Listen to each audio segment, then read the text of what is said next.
Dr. Michael Tierno, welcome to Shrink Wrap Radio.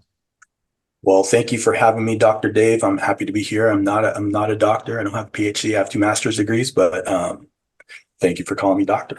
Okay. Somewhere I got that idea. I wasn't sure. I should have double checked with you, but It might may, still be in the cards. I have like three PhDs in my head that I want to do. So yeah, okay, so it might well be on the cards. Well, let's find out a bit about your background before we get into your work with expanded states of consciousness. Maybe you can tell us a bit about your background. Where did you grow up? I grew up in San Francisco. Interestingly, I was always interested in, well, when I was younger, like when I was in high school and stuff, I was always interested in sort of esoteric things, and in psychology and consciousness. I took, psychology, AP psychology, and I was determined that I already knew what I wanted to do in life. I was going to be a clinical psychologist like yourself, but I wanted to work in academia. And I went on that path through undergraduate at UC Santa Cruz. Interestingly, something that had a profound impact on me when I was in UC Santa Cruz. I don't know if you've heard of David Chalmers and the hard problem of consciousness. My girlfriend at the time, who later ended up being my wife and mother of my kids, was his intern, and so she was copy editing his book and so I was learning about these kind of philosophy of mind sort of concepts, my 18, 19, 20 years old.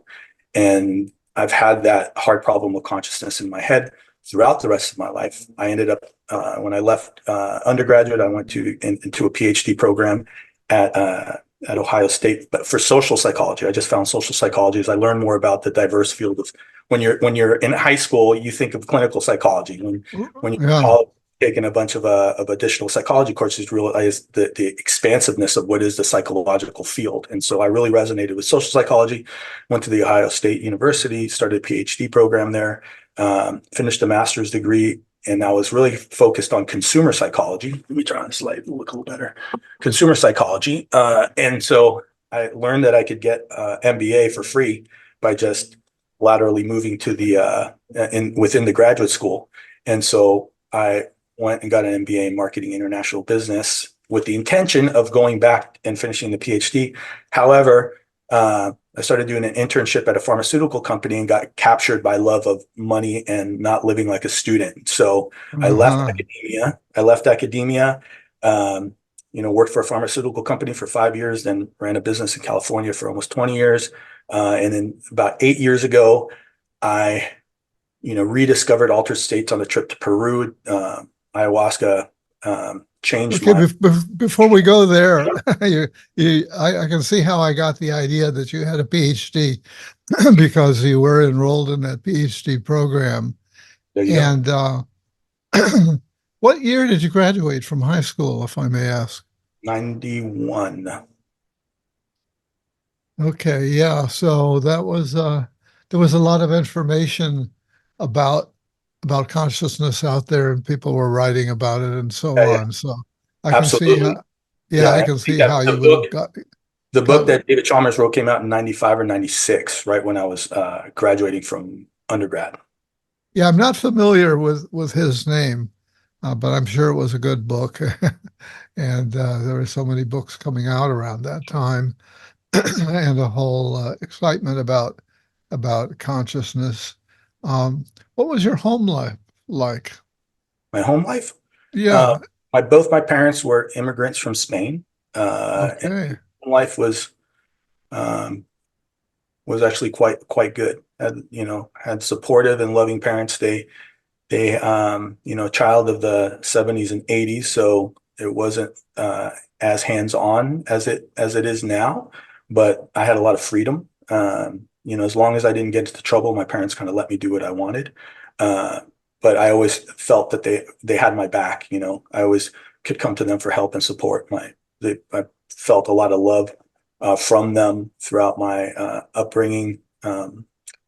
The Spanish culture is very affectionate, so they're always kissing each other, which is not Yeah. common in the States and this thing. So I Yeah. a lot of affection from my parents and a lot of care from them. We did things every weekend as a family. I would say it was a good, it wasn't perfect family life, but I mean, you know, I don't think a perfect home life is necessarily good in terms of people being able to be resilient in real life, when they become adults. So Yeah, yeah, yeah.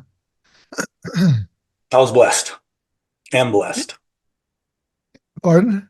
I was and am blessed by being Blessed. by Yes. the parents that I Yeah. had and Yeah, have. that's great. Did you learn to speak Spanish or not? I speak Spanish fluently, Ah, and excellent. I speak with a Castilian accent. So people often ask me, "Are you from Spain?" I can tell that Yeah, yeah. American Yeah, Spain. I studied Spanish in high school and in college, and actually went to Spain for a little while. And it always felt uh, awkward to do the TH sound that many of the Castilian Spanish is Yeah, you know, distinguished by, as opposed to, I grew up in LA, so I grew up hearing a lot of Mexican Spanish, right. That's right. and so it took a while to just switch over. I don't know if you know about Argentinian Spanish, but Argentinians speak an entirely different sort of way. They like the double L is pronounced like SH, and they speak a Spanish that was actually older than the Castilian Spanish. Oh my So goodness. it's a Spanish. It's kind of like speaking Old English, but not quite as strong as you hear like they, thou, and all that kind of stuff. In Argentina, that some of the pronunciation is even more different than the distinction between Castilian Spanish and Northern Latin American Spanish. No, I did not know that. Yeah, Uh, it's pretty. so you mentioned that you had some business. You started a business. What was the business that you started? I owned and own a bakery in California, Northern California, San Francisco,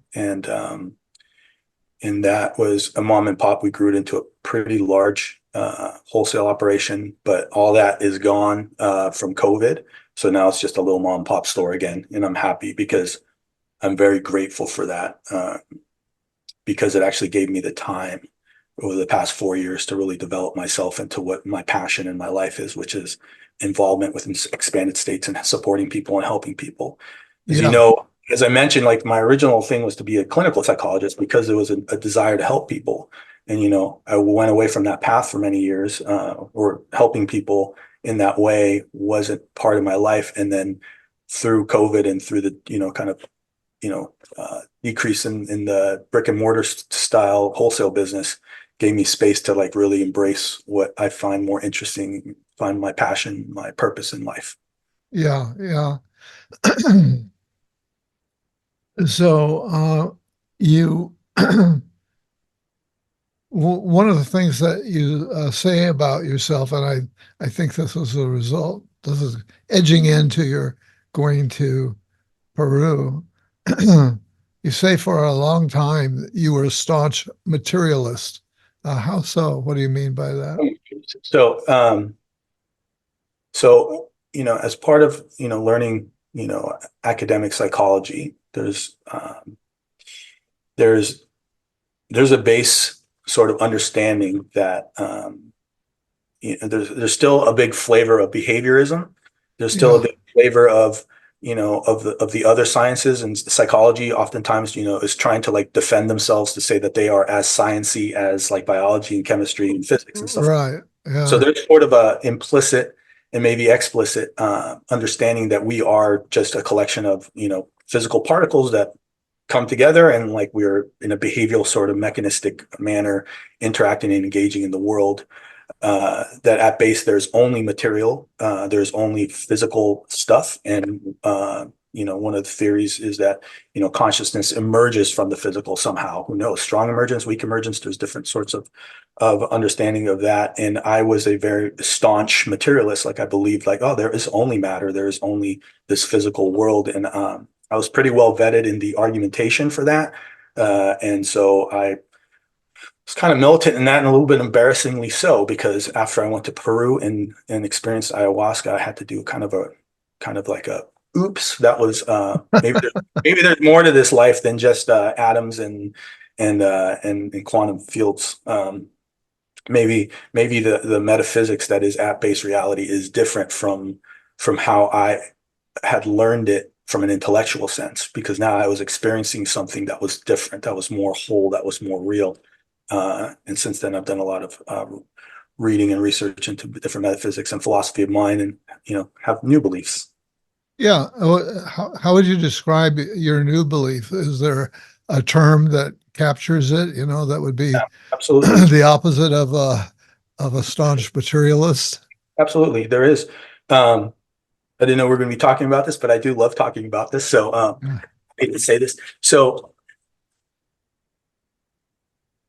materialism suffers from something that I mentioned earlier, the hard problem of consciousness, which is how does our experience, consciousness, just basically our experience of the world, the color of a strawberry, the taste of a strawberry, the feeling of love, everything that we can experience when we open our eyes and see the whole of existence and before us, everything we're listening to that's impinging on consciousness. And materialism has yet to have an explanation as to how this consciousness can arise from something physical. That's called the hard problem of consciousness that I was Right. the hard problem. The easy problem is like correlating brain states with like some kind of conscious pattern or some kind of experience, but those are all correlations. No one has yet found a causal relation between the physical and to the conscious. So that's the big problem with physicalism. I didn't think it was a problem at the time, but I just figured we will eventually figure out how these things come together. I then embraced something called panpsychism, which is the idea that consciousness is a fundamental part of matter or part of particles, so that everything has some little bit of consciousness to it, right? So it's Yeah. physical, and everything physical also has like a layer of consciousness that's attached to it, that's intrinsic, that is part of it. That's panpsychism. Probably the most popular proponent of panpsychism today is Philip Goff. He's a English guy, very well spoken. And that also suffers some problems. Like, how do you get our rich experience from a collection of little experiences, of conscious experiences? It felt more real to me. It felt like, oh, well, at least we're embracing this idea of like consciousness existing, but there's still a lot of problems with it. Like, my mind couldn't grok like exactly how this was kind of like the ultimate sort of metaphysics. And then in the last like year and a half, I discovered something that is not a new metaphysics. It's not new to philosophy of mind, but has more recently been well articulated again. Started with, I guess, Kant and Schopenhauer and Jung, but this is a philosophy called idealism, and this Uh-huh. just absolutely dismisses with the idea of the hard problem, because it says that matter is just what the world looks like through our perceptual apparatus, but really everything is actually mental. Everything is only consciousness, and that is aligned with and there's it aligns with the empirical data as I understand it to be, and it aligns with a lot of with the experience of expanded states of what happens to the brain when we're on psychedelic, for example. And it feels more correct. It's in alignment with some spiritual traditions like Advaita Vedanta, the Hindu tradition of that, Brahman and Atman, and we are an Atman that's witnessing the universe from a different perspective. It's just in alignment with so many things. It just feels more correct to me. It feels more embodied for me. It satisfies many of my metaphysical questions, and it's actually taking on a lot of traction. This idealism perspective, both in foundations of physics and in neurobiology. There's people have been arguing about this stuff for years and years, and then as Yeah. lay people, we're not exposed to it. Yeah. So in 2016, you end up going to Peru, and you've already foreshadowed that you end up taking ayahuasca. How did you happen to go to Peru? How did The that come story is kind of about? a funny story. I didn't plan on going to Peru. My wife and I were kind of in a rocky place. We were running a business together, living together, socializing together, and we saw a counselor of sorts. And she said that she tasked me with doing something that was by myself, to separate myself so I can have something that Uh-huh. I own. And my first idea was to go to the Philippines to learn how to kite surf. That's what I wanted to do. And then my wife at the time said she wanted to kite surf also, that if I was going to kite surf, I had to do it with her, which was a blessing because I'm through missing that word. You wanted to do what? kite surf. You see them in the bay, Oh, kite. Yeah, yeah. That looks. If I looks were fun, younger, I would have gotten into that as well. right? Yeah. So that's what I planned on doing, but through circumstance, she suggested that we do that together. And through a series of events, I talked to a friend who said, "Let's go to the Andes and go rappelling down into the jungle." And and then when I looked into that, he backed out of it. But through my research about the Andes and Peru and Ecuador, I learned about this stuff that wasn't so well known at the time, which was ayahuasca. And I said, okay, well, I don't think anybody here wants to do ayahuasca with me. So I ended up saying, I'm going to go to Peru and do ayahuasca. I felt this calling, this like pull to do it. It was kind of a weird situation. I felt like this is really what I'm called to do, to have Mm. this experience. And I went to Peru and I did ayahuasca, had a very intense first half of my first experience was very intense, very scary, very challenging, followed by one of the most uh, powerful mystical states that I've had since then. Changed my kind of I might come to Jesus moment that this materialism thing wasn't what I thought it was, that there was maybe more to reality than what I was giving myself permission to understand. So you say initially the first impact of the ayahuasca was that it was scary and Mhm. disorienting, and so and then later somehow you moved into a an appreciation of a mystical experience. Mhm. Tell us about that transition, if you can. Sure. So this was my first ayahuasca journey some 8 years ago or so, and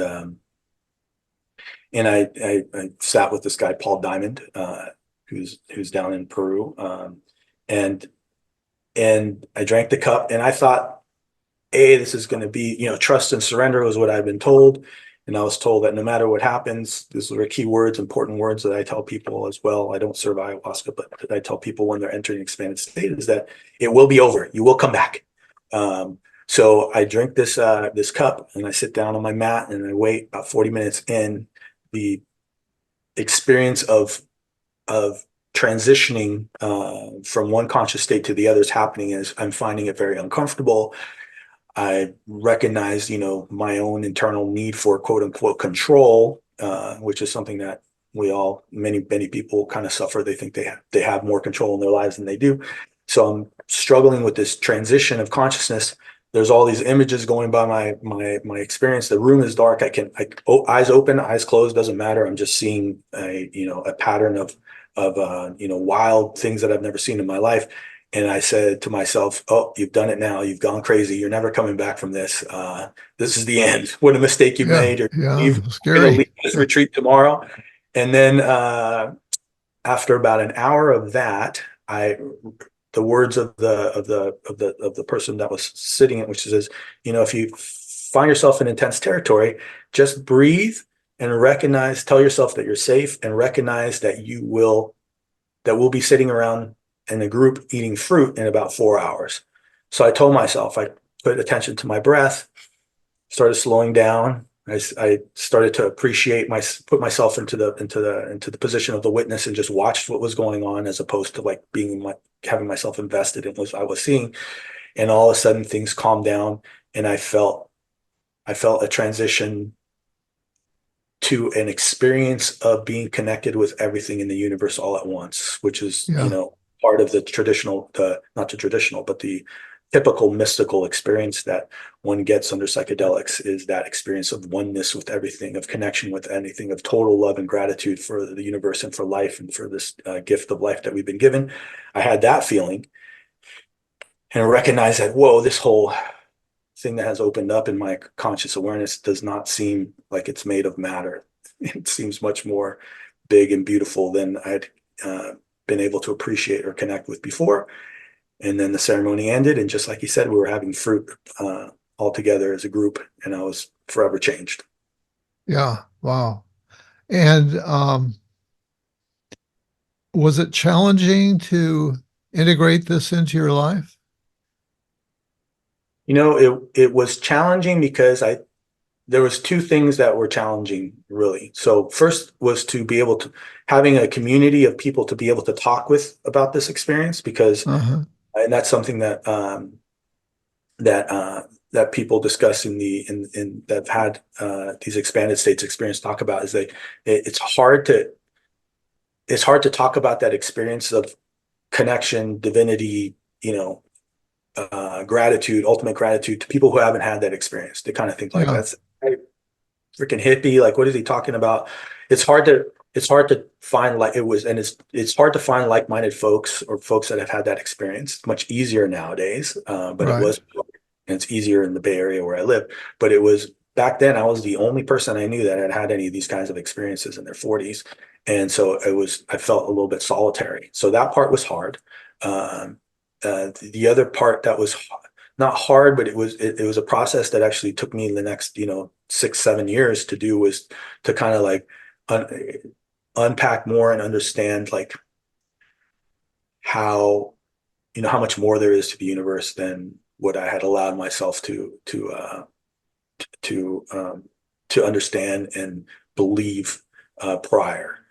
Some things were very easy to integrate. So, for example, I realized that I had this undercurrent of like some kind of shame that was just like an undercurrent that I was not aware of, and that came into focus. And that was like, and I was saying, well, why is this shame there? There's nothing to be ashamed of. What are you talking about? That just left. It was just gone. So, Wow. uh, Yeah. and some other sort of beliefs that I was like, what, you do this because of this idea that you had about this that came from childhood, like that just melted. There was nothing to integrate with regards to that. It was just bringing awareness to these parts of self that were outside of awareness, and those just dissipated. But the things that were challenging was, yeah, changing my metaphysics and adjusting into a world where my metaphysics was different and trying to understand that, and then finding community with people who had similar experiences. That was a work in progress, and only until like 6 years ago, 7 years ago, I'm sorry, only until it took like 5 or 6 years really to like get that real dialed in also. So it's been a long process of integration. Yeah. What about getting reintegrating with your wife, because you'd been so bonded, so close that the counselor had recommended that you needed to go off and do something separately, and this was very separate. So, Yeah. Yeah. So so that was an was, interesting story. And it's something that I think it's important. It's a really important story. Thank you for asking this. When I came back, I was behaving differently. Not, I was much more at ease with everything. I was not stressed out. I was much more at ease. I was more loving, more open, more vulnerable, all these kinds of things. And I had made these changes in my life. And I remember when my wife hadn't done any of these things, right? So she couldn't kind of like one time she told me, and it was like, she says, you seem different, but I don't believe it. It's like she didn't understand what was going on. And so I think yeah, that one of the important things that, I try and communicate with people who have partners is like, you both have to be doing the work. Otherwise you're probably going to just drift apart if you're not both working on yourselves individually. And she was not working on herself individually.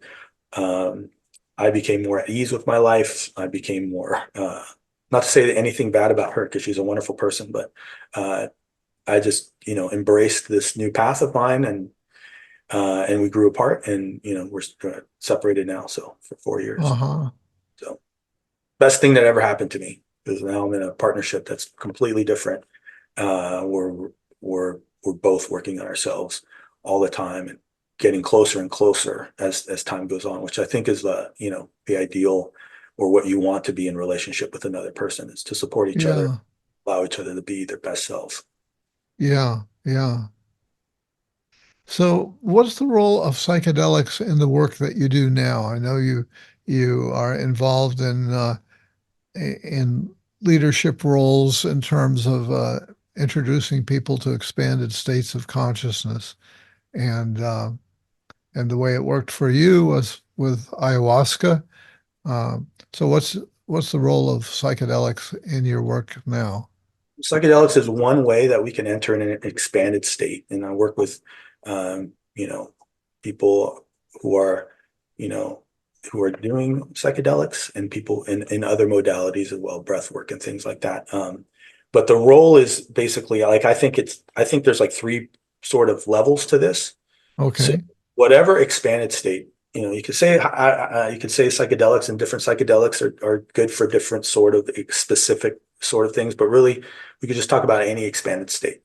There's kind of three kind of levels that I like to think of. The first level is that first level of my first experience, which is emptying the vessel. You know, bringing awareness, self-awareness. These are lighter journeys, right? Bringing awareness to like core beliefs that don't serve us, maybe relationships that we're scared to sever or that don't serve us anymore.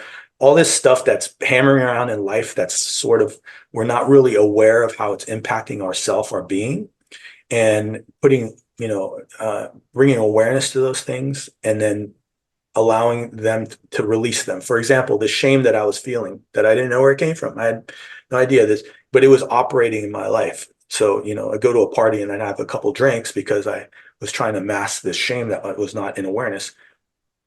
I identified that there was some shame in there about something that I wasn't aware of. And all of a sudden I stopped drinking, it was just not, it wasn't serving me. And so that's the first part, is emptying the vessel of that which does not serve. And that's lighter journeys, lighter expanded states done with breath work, connecting with oneself deeply in that way. The second stage is a deeper experience, which is if we haven't emptied the vessel, right, we still have all this stuff jambling in our heads. It's very hard to surrender into a deep experience of an expanded state, an ego death experience or a mystical state experience. It's hard to do that because the mind is still chattering. We don't want to surrender. We don't want to give up control. But once you've emptied the vessel, future states, we can like get close to remembering who we really are, which is an ego death experience, right? So ego being all those labels and stuff that we define ourselves in this world, but that really, and beliefs and all that crap, all that stuff that we picked up over our years, when that's less there, and we can put that sort of to the side for a minute and have the ego death where we were just connected with our divine being, and we remember, because my clients don't usually think of this stuff as being new. They always talk about it in times. Oh, I remember who I really am. I remember that I'm here for this stuff. I remember that life's not such a, torment of a big deal. I can, okay, I can go, that's Huh. okay. Clarity. So remembering who they really are. And then they come out with much more ease, like I did after my first ayahuasca experiences in the world. And ease, they get less triggered by things. They're able to respond rather than react because they've remembered that they are a divine being, that they are connected with the rest of the universe in one field of consciousness. And then the third part is life does get hard, and we forget again that our divinity. We forget that that we don't need to take that we don't need to take things quite so seriously. That life is a game. We forget that again, and then so I call that third phase going back to the well. So you go back and have another experience this time. Oh, I remember again. Okay, back to the work, which is the real work. The ceremony starts when the ceremony ends. So your life is the real work. When you sit with me for a few hours, that's where we're going to kind of like reorient ourselves. And then when we go back to life, it's like when we actually are doing our living, because that's the important part, is to like, if it has an impact on your life, right? Yeah. So did answer, Yeah. did that answer your question? Reminds me of that Zen saying, before enlightenment, chop wood, carry water. After enlightenment, chop wood, carry water. That's exactly right. I mean, Yeah. that's exactly right. Yeah. Some people get all involved, not very many, very few people get all involved. They're chasing more and more of the expanded states experience, not realizing that we're here to live. We're here to love, we're here to learn, we're here to like find meaning in life, we're here to experience all that life has to offer. And that's really what we should be striving for, I believe. Yeah. So one of the risks that you're alluding to then is trying to chase the experience, trying to recreate that experience. Mhm. And again, I'm reminded of the title of the book that's always meant a lot to me. You can't go home again, which to me is saying, uh, yeah, and there's a Zen expression too. You can't get into the same river twice. Yeah, exactly. Yeah. Exactly. And that's very rare. That people chasing the dragon that way is very rare because most of the people that I've spoken to that I know of that have done, even the people like myself who have done ayahuasca, I don't know, 40 something times. I never am like, I'm always anxious to take that cup. I'm never like, oh, I can't wait to do that. It's always like, okay, I don't know what's going to happen. Yeah. It's always with a little trepidation and definitely respect and that I do that. I'm not trying to chase anything. You don't know what's on the other side of the envelope, what's on the other side at any time, and sometimes they're, you know, intense experiences, and usually they're wonderful, but they're it's always a challenging experience to some extent. Yeah. So you say you've done it 40 to 50 times with the ayahuasca. That's a lot. Well, over eight Uh, years. I mean, I have friends in Peru that have done it hundreds of times because they facilitate retreats and they're drinking. Traditionally, when you're facilitating a retreat with ayahuasca, you're drinking with the group. Everybody drinks with the I group. So see. I've done hundreds of times. Uh, Yeah. Yeah. no ill effects. The thing that does get easier is the over time is to actually surrender to the experience and just have the experience and not get attached to things needing to be the way you want them to be, but the way that they are. Uh-huh. Um, in something that you sent me, you talked about the differences in utility between ketamine, MDA, psilocybin, and ayahuasca. Mhm. Uh, yeah, what are you getting at there? Sure. Well, these are all different. This is all a little more technical, but if you so there's kind of like ketamine is the it's not really a psychedelic, but it's the dissociative anesthetic that is um, legal right now in the United States for helping people with treatment-resistant depression, anxiety, PTSD, whatnot, and it's sort of the least effective in terms of you don't just have one experience that then really shatters and changes your life. There's a schedule. You have to do it often. It's kind of palliative, so it kind of like just gives you some peace so you can go forward, and then you have to do it again. So usually a schedule for ketamine at a ketamine clinic is like you do it once every 2 weeks for a month or so, or 2 months, and then you do it once a month. And you sort of taper off as you get more embodied into that sort of that peaceful state that the ketamine gives you. And there's therapy involved with that, the impact thing, but it's not quite as deep as, for example, MDMA or psilocybin. MDMA has the property of decreasing the fear center. People oftentimes go to a rave or a party and they do MDMA and they fall in love with somebody immediately because it's something that MDMA, a quality, it's called an empathogen. It gives people the ability to see another in the other's best light. So everybody looks like amazing. And Yeah. so when you do MDMA in sort of a therapeutic setting and you have the eye shades on, who are you relating to? And seeing that person in their best light. You're relating to yourself. So now you see yourself, the same way that somebody at a Huh. rave with other people, you see yourself with self-love, with compassion, gratitude for your life. You're able to look at the things that might have triggered you in the past and realize, oh, really, that's part of the past, and kind of see it from a different frame and enter into a new relationship with yourself. Self-love is probably the most important first kind of factor of emptying the vessel, is realizing like, wow, I have this life to live. So you look at yourself with that self-love, and that carries forward. Then you get psilocybin, which actually has the, quote unquote hallucinogenic properties. You can have a full ego death. So it's much more powerful of a medicine. So you can see yourself without all the trappings of ego, enter in that experience of oneness, connected with the whole universe as it manifests and unfolds through time. It definitely is a more challenging experience, right? So it's kind of more than the MDMA or the ketamine, and then finally you have sorry, getting back to psilocybin. Psilocybin is, emotional, mental, maybe spiritual. Ayahuasca is very similar to psilocybin, but it has these other two alkaloids, harmine and harmaline alkaloids. And something about ayahuasca actually, and I don't know how it works, but I felt it work. It actually, how we store trauma in the body. It goes into your body and cleans out the traumas that are stored in your body, and you purge them out. And sometimes there's not a whole cognitive reflection as to what's going on. you purge and you just feel like the sense of relief, or maybe my arm doesn't hurt anymore, or my, just, kind of like works at the somatic level, which isn't so much the case with psilocybin, MDMA, ketamine. And then there's other psychedelics as well, like ibogaine and dimethyltryptamine, 5-MeO. We don't need to go into those. I don't know as much about those. Yeah. What about LSD? Where would you rate that? LSD is very similar to psilocybin. Problem is LSD, it's a long haul. I've tried LSD in college, and you're talking about 8 to 12 hours.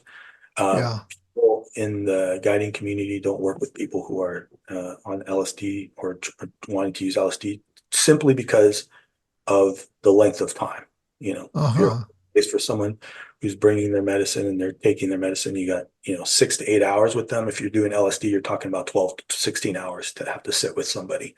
So it's just a different medicine. It's also similar in experience to psilocybin, but much more longer lasting, and there's a little bit of a different you know flavor of it, but it can be worked. Yeah. They use it in the 50s and 60s in clinical settings for uh, helping people heal. Yeah. Well, I really appreciate these distinctions that you're drawing, and it's a good boiling down, I think, of the differences. Another thing that you have been specializing in is teaching people about sacred sexuality. And so that sounds like a big topic. And so tell us about sacred sexuality and what you refer to as polarized relationships Mhm. and the difference between eroticism and sensuality. Okay, wow, that's a big question. Yeah, it is. Let's start with the difference between eroticism and sensuality, because sensuality feeds into sacred sexuality. So, eroticism, in my model, how I come to understand it, is all the mental trappings around the sexual experience, like fetishes, things like wanting things to be a certain mental titillation space, the ideas of sex, like someone likes, to I don't want to get too graphic on the show, but someone's interested in like oral sex only, like that's what turns them on, the mental part of it. There's an idea of it. And I think that the eroticism or BDSM or, wanting to engage in polyamorous relationships, like, because they have this mental idea that there's not enough in one other person in their partner to satisfy their needs, or they are not enough Hmm. to satisfy their needs.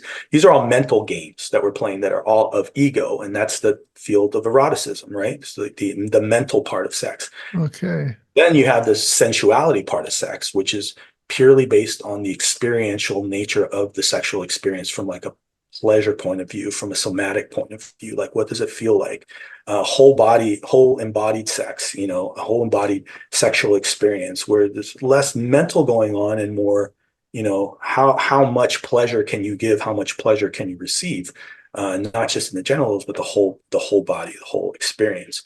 Connecting with your lover in a way that you really understand her body, so that you know how she likes to be touched, how you can maximally provide pleasure for her, and how she can then understand how to maximally provide pleasure for you. And that is basically the dance of the sacred sexuality, where you're raising shock, you're raising sexual energy, sexual pleasure in together as a unit, so that you can actually have an expanded state of consciousness at a certain threshold of pleasure. You can actually, some people say that it's actually dimethyltryptamine that's being released, that's endogenous to your mind, but you can have an experience that feels very much like, not quite as long, but feels very much like psilocybin or dimethyltryptamine, where you're actually seeing, hallucinatory, or I don't think they're hallucinations. I think they're just something that we don't have access to.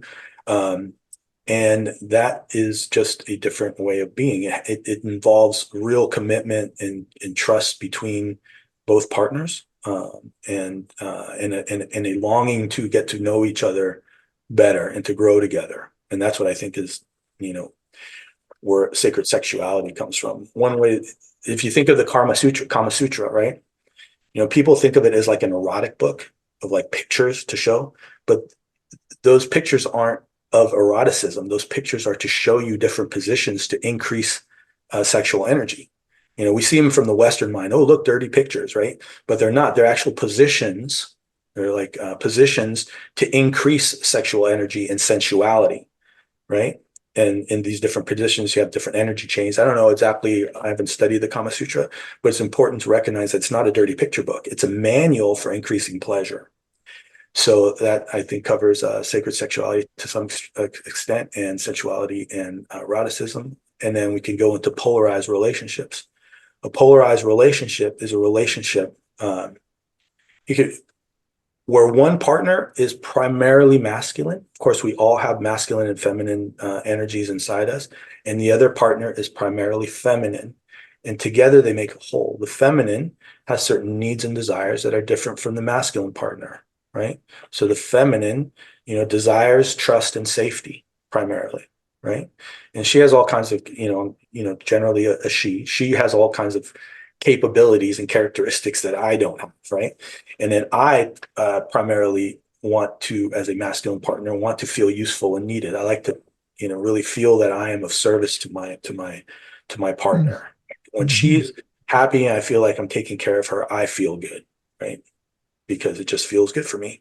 When she feels that she can really trust me, and then when she feels absolutely and totally safe around me, she can then open herself up and be her most authentic self.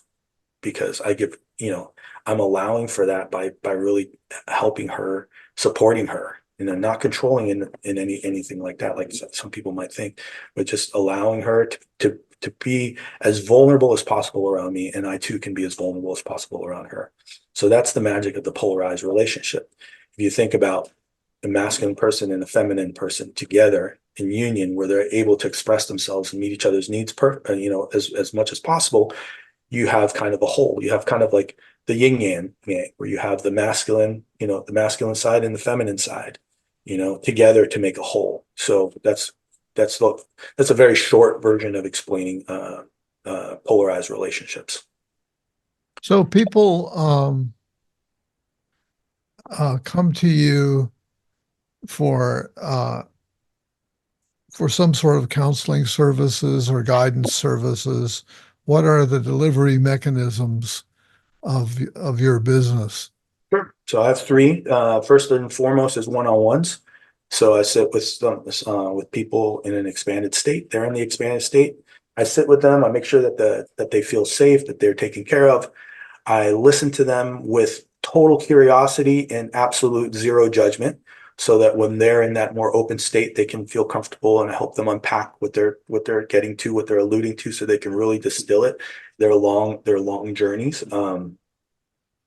And then my third role in those one-on-ones is to extract and record as much information as possible from them, so that they can then integrate it afterwards, right? So set the container, listen to them, and then help them recall afterwards what their experience is, what they want to bring to their life, afterwards. Did you say you take notes or you make a recording I or? take notes, and I'm a pioneer in taking a recording and transcribing it. So Uh-huh. the deliverables that I give are, I don't know any other guides that give these deliverables. I'm teaching people, explaining people how to do this, because clients really appreciate having this long form, up to 160 pages of the narrative of what transpired, because you forget a lot of stuff in the expanded state when you get back to Oh reality. yeah, yeah. And of course, the narrative, the transcript doesn't capture everything, but what it does is it gives you enough cues that when you're reading the transcript, you can remember what was going on in your mind for those things. Oh yeah, I was thinking about my mom and all this kind of stuff, and like I need to do this and that and the other thing. So it's really, people have found it incredibly beneficial for the integration aspect, is to have these Yeah. transcripts. Trying Yeah, to I would think so. Yeah, yeah, that's I a mean, that's lot. what the thing is. And then I'm also recording notes, and then and my deliverable also to the client is you know, oftentimes letter writing, affirmations, physical practices, meditation practices, different things that just come up as they come up that just give some suggestions for them to implement into their own life so that they can integrate what they have. The second project I have is called Men of Integrity, and these are 4-day retreats with 4 different expanded state modalities. They're very intense. Therefore, at the moment, we're only have them for men, and they are and they it's 4 days.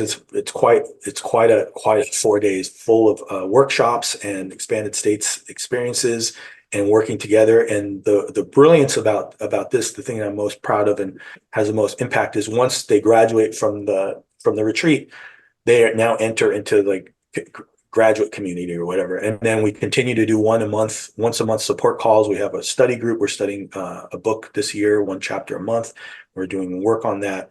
So there's a group of about 27 men in this group so far, and we hope to have about 50 or 60 by the end of by the middle of 2025. That's the Men of Integrity retreats.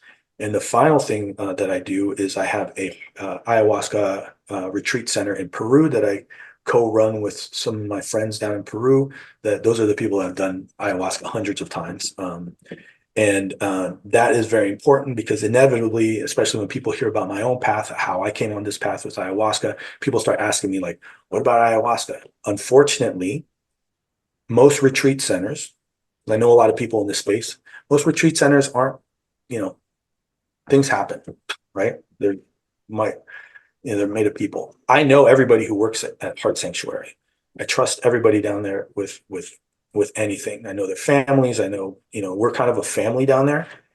And so I have to have a place where I can send friends, clients, where I have zero concern about how that place is being run, because at the end, it's mine that's on it. So I know how it's being run. I've been there a bunch of times. I've experienced it.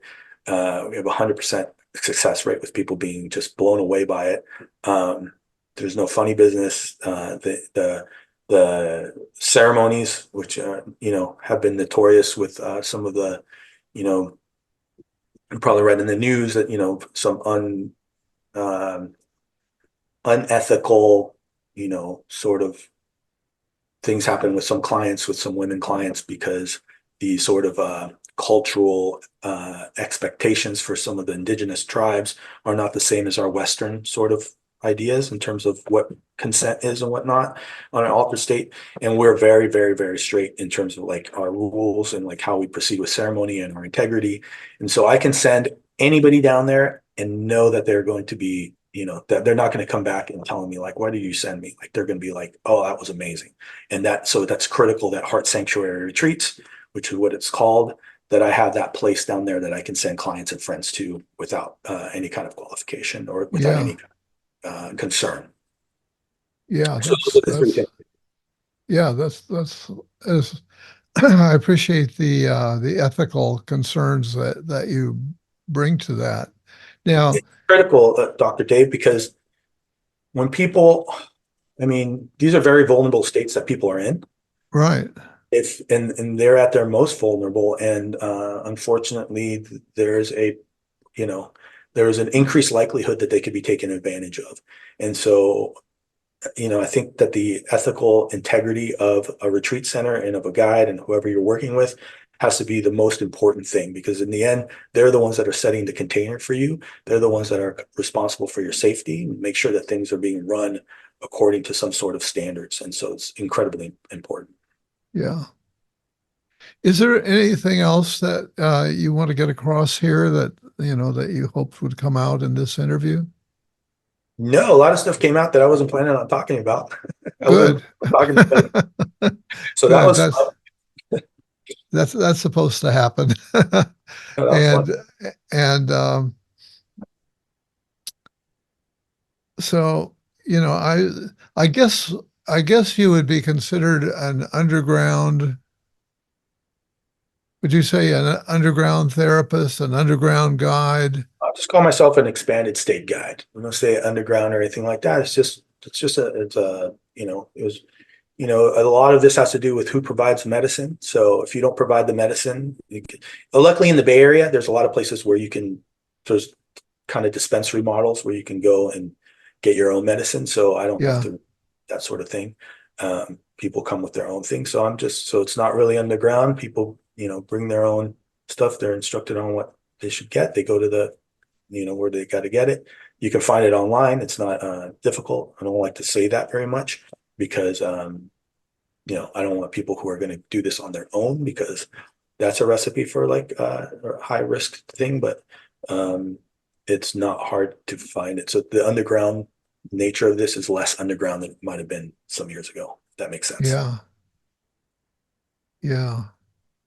Well, I really appreciate all that you've shared, and I appreciate learning about the ethical considerations that you bring to your work. Yeah. And so I think that's really important. So, Master, rather than Doctor, I'll call you Sure. Master Michael Tierno. Thanks for Mike, being my guest today on Shrink Wrap thank Radio. you very much. I wanted to tell you I'm so inspired by you having done this for, close to 1,000 interviews over 18 years, and just like powering through. And I admire you, and I admire how much knowledge you must have gained from interviewing, literally hundreds and hundreds of people over these last 18 years. Good on you.